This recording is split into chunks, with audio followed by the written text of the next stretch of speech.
जय हिंद दोस्तों। मैं हूं अरविंद। एक बार फिर से स्वागत है आपका अरविंद क्लासेस पर। चलिए आज हम देखते हैं मैप के बारे में। आज हम मैप की फर्स्ट क्लास होगी हमारी। और चलिए अब वीडियो को स्टार्ट करते हैं और देखते हैं कि हमारी जो पृथ्वी है उसकी संरचना किस प्रकार से है, उसको किस प्रकार से दर्शाया गया है। तो जैसे कि ये हमारी कैसे क्या हुई, ये एक हुई हमारी पृथ्वी। ठीक है। तो क्या हुआ, जो भूगोल वैज्ञानिक थे तो उन्होंने क्या किया, इस पृथ्वी को कई भागों में बांटने की कोशिश की, मतलब कई भागों में इसको बांटा। तो जो हमारी जो पृथ्वी के बीचों बीच से जो एक रेखा, मतलब एक रेखा खींच दी गई, उस रेखा को क्या कहते हैं हम, उसको कहते हैं हम भूमध्य रेखा। क्योंकि ये जो पृथ्वी हमारी इसको बराबर दो भागों में बांटती है, इसलिए इसको क्या कहते हैं हम, भूमध्य रेखा। जैसे आपको समझ में आ रहा होगा, ठीक है। और इसको इंग्लिश में क्या कहते हैं हम, इक्वाटर, मतलब इक्वेटर कहते हैं, क्योंकि इक्वल मतलब दोनों भागों का पृथ्वी को जो है इक्वल के रूप में बांटती है, तो इसलिए हमने इसको इक्वेटर बोल दिया। ठीक है, क्या बोल दिया हमने इसको, इक्वेटर। ठीक है, समझ में आ रहा होगा आपका। और जब अगर हम इस पृथ्वी को दोनों बराबर भागों में बांटेंगे तो ये आधा भाग होगा, ये भी आधा भाग होगा, तो इसे क्या बोल दिया हमने, गोलार्ध। क्या बोल दिया हमने, गोलार्ध बोल दिया। ठीक है, तो इसको भी हम गोलार्ध बोलेंगे, क्योंकि ये हमारी गोल पृथ्वी है, गोला है, तो इसका आधा आधा भाग क्या होगा हमारा, गोलार्ध हो गया। ठीक है, आपको समझ में आ रहा होगा, क्या हो गया हमारा ये गोलार्ध। तो ये हो गया क्या हमारा, ये दक्षिणी गोलार्ध हो गया, क्योंकि ये दक्षिण दिशा में है। और ये हमारा क्या हो गया, उत्तरी गोलार्ध। तो हम इसको क्या बोल देंगे, उत्तरी गोलार्ध। और ये हो गया हमारा दक्षिणी गोलार्ध। ठीक है।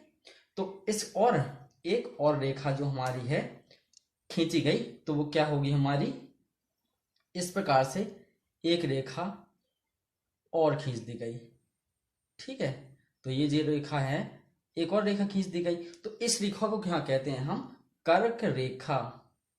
क्या बोलते हैं, कर्क रेखा। इसको हम कर्क रेखा बोलते हैं।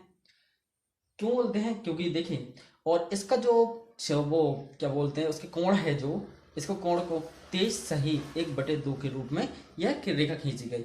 इसी प्रकार एक रेखा नीचे भी खींच दी गई। तो एक रेखा को और नीचे खींचा, तो इस रेखा को हमने क्या बोला, इस रेखा को बोला मकर रेखा। क्या बोलते हैं इस रेखा को हम, मकर रेखा। ठीक है। अब जो हमारा सूर्य है, तो सूर्य है जो हमारा इन दो रेखाओं पर ही अपना मार्ग पर मार्ग गति करता है। और जब यहाँ से ये गुजरता है, तो आप समझ सकते हैं कि यहाँ से भी सूर्य की किरणें जाएंगी और इस साइड भी सूरज की किरणें जाएंगी। तो चलिए, तो जो हमारा सूर्य है वो 6 महीने इस रेखा पर गति करता है और 6 माह इस रेखा पर गति करता है। ठीक है, तो जो रेखा है, इसको भी हम कितने भाग, कितने कहे, कितना होगा, 23 सही 1/2 के रूप में इसका जो कोण है बनता है। और इसका क्या है, ये 0 अंश पर कोण बनाया जाता है। ठीक है, तो जो ये बीच वाला भाग होगा, आप समझ सकते हैं कि जब सूर्य इस पर गति करेगा तो यहाँ भी सूरज की किरणें पड़ेंगी, और जब यहाँ आए गति करेगा तो यहाँ भी सूरज किरणें। तो जो ये बीच वाला भाग होता है, यहाँ पर 24 घंटे और हमेशा 12 माह गर्मी रहती है। तो जो गर्मी है, तो अगर हम क्योंकि यहाँ पर मैप पढ़ रहे हैं, तो फिजिक्स ज्योग्राफी के मामले में तो गर्मी को क्या बोला जाता है, उष्ण बोला जाता है। क्या बोला जाता है, उष्ण बोला जाता है। तो हम इसको क्या बोल देंगे, उष्ण कटिबंधीय है। क्या बोलेंगे, उष्ण कटिबंधीय। जो ये क्षेत्र हो गया हमारा, क्या होगा, उष्ण कटिबंधीय है। ठीक है, आपको समझ में आ रहा होगा। अब देखिए, जो ये हो गया हमारा उत्तरी गोलार्ध, ये हो गया हमारा दक्षिणी गोलार्ध। अब हमने एक और रेखा खींची यहाँ पर, कहाँ से खींची, ये, तो एक और जो रेखा हमारी गई, यहाँ भी खींचेंगे तो यहाँ भी एक और रेखा जाएगी, तो यहाँ भी हमने एक और रेखा खींची। ठीक है, तो जो हमारा ये रेखा होगी, इस रेखा को क्या बोलते हैं हम, क्या बोलते हैं, अंटार्कटिका, अंटार्कटिक बोलते हैं। ठीक है, क्या बोलते हैं, आर्कटिक, सॉरी, इस रेखा को हम आर्कटिक बोलते हैं और इसको क्या बोलते हैं हम, अंटार्कटिक। ठीक है, आपको समझ में आ रहा होगा आई थिंक। ये रेखा क्या होगी हमारी, आर्कटिक होगी, ये क्या होगी, अंटार्कटिक होगी।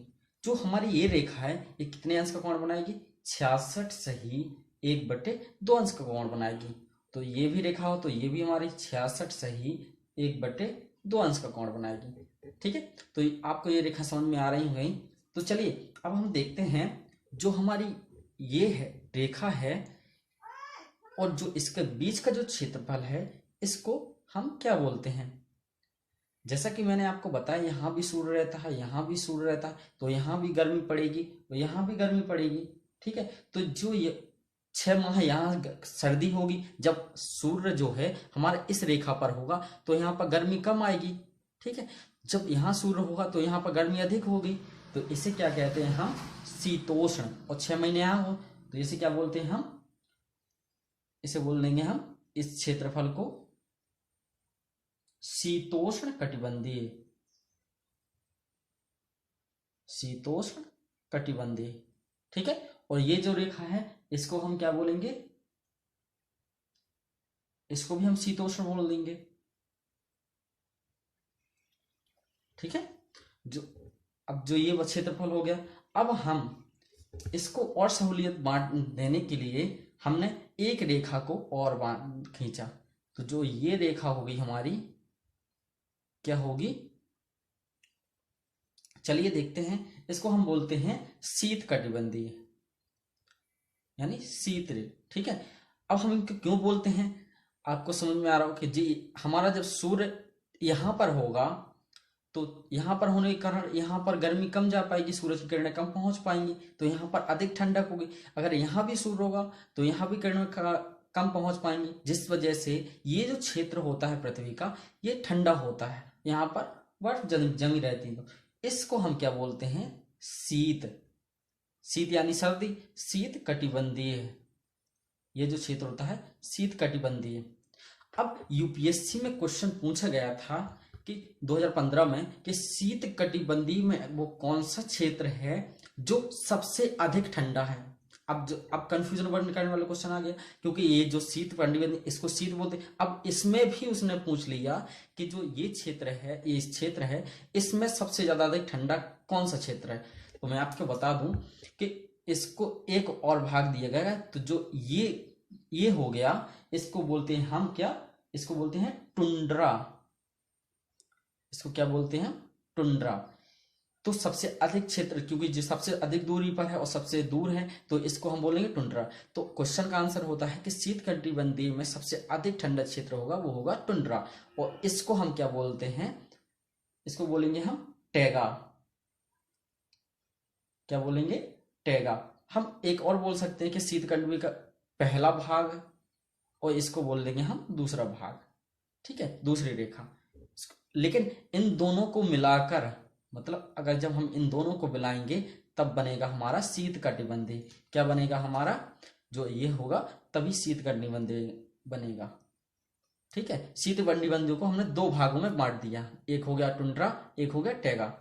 आई थिंक आपको समझ में आ रहा होगा। ठीक है, अब देखिए हमारी जो मकर रेखा है, मकर रेखा को हम इंग्लिश में क्या बोलते हैं, ट्रॉपिक ऑफ, क्या बोलेंगे हम, ट्रॉपिक ऑफ कॉर्निकी, मतलब क्या बोलेंगे हम, ट्रॉपिक ऑफ कॉर्निकनॉम। और हम जो हमारा जो क्या होगी, ये अंटार्कटिक होगी, अंटार्कटिक रेखा, सॉरी कर्क रेखा को हम क्या बोलेंगे इंग्लिश में, कर्क रेखा को बोलेंगे ट्रॉपिक ऑफ कैंसर। क्या बोलेंगे, ट्रॉपिक ऑफ कैंसर। ठीक है, तो हमारा ये जो हो गया, ये पृथ्वी का क्या हो गया, हमारा संरचना हो गई। जैसे हमने भागों को, पृथ्वी को किस प्रकार से हमने बांटा है। तो जो हमारा भारत है वो यहाँ पर है, कर्क रेखा पर है। जो हमारी कर्क रेखा, ये हो गई हमारी कर्क रेखा, तो ये यहाँ पर हमारा भारत पड़ता है, यहाँ पर हमारा भारत है जो भारत के बीचों बीच निकलती है। ठीक है, और चलिए तो ये हमारा क्या हो गया, हमारे पृथ्वी की संरचना हो गई। ठीक है, आई थिंक आपको समझ में आया होगा कि कर्क रेखा क्या कहलाती है। कर्क रेखा और कर्क रेखा के बीच का क्षेत्रफल जो है वो उसे क्या बोलते हैं, हम शीतोष्ण कटिबंधीय बोलते हैं। और जो हमारा कर्क रेखा और मकर रेखा के बीच वाला जो भाग होता है उसे हम उष्ण कटिबंधीय बोलते हैं। और कर्क रेखा और मकर रेखा के बीच से जो रेखा होती है उसे हम भूमध्य रेखा, या इसे एक और नाम से जानते हैं विषुवत रेखा। इसे किस नाम से जानते हैं, विषुवत रेखा के नाम से भी हम इस रेखा को जानते हैं। ठीक है, तो जो हमारा ये हो गया, तो जो आपको हम मुझे लगता है कि आपको समझ में आ गया होगा कि पृथ्वी की जो रेखाएं हैं किस प्रकार से इसका वर्णन किया गया है।